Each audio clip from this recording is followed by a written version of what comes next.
لا الہ الا اللہ پڑھ لا الہ الا اللہ۔ اسی طرح قربانی کی جو عبادت ہے وہ انہی 3 دنوں کے ساتھ خاص ہے، 10 ذوالحجہ، 11، 12، بس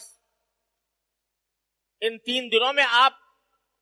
جتنے بھی جانور قربان کریں گے اللہ تبارک و تعالیٰ کے لیے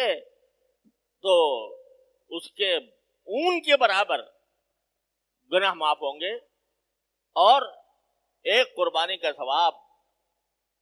رسول کریم صلی اللہ علیہ وسلم فرماتے ہیں کہ ابھی خون جانور کا زمین پر نہیں گرا ہوتا، اس سے پہلے ہی اللہ تبارک و تعالیٰ کی بارگاہ میں پہنچ جاتا ہے۔ تو اتنی بڑی فضیلت ہے، لیکن یہ ان 3 دنوں میں ہے۔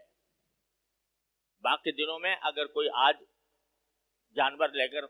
ذبح کرے کوئی عبادت نہیں، ذبح کرنا صدقہ بے شک کر سکتا ہے، یعنی گوشت کا صدقہ کر دے گا، صدقہ کرنے کا ثواب انشاءاللہ ملے گا، وہ کسی وقت بھی ہو سکتا ہے۔ لیکن قربانی جو نام ہے گلے پر چھری پھیرنے کا، گلے پر چھری پھیر کر جانور کو ذبح کرنے کا، یہ عبادت صرف 3 دنوں کے ساتھ مخصوص ہے، 11، 12، 13، 10، 11، 12، اس کے علاوہ نہیں ہو سکتی۔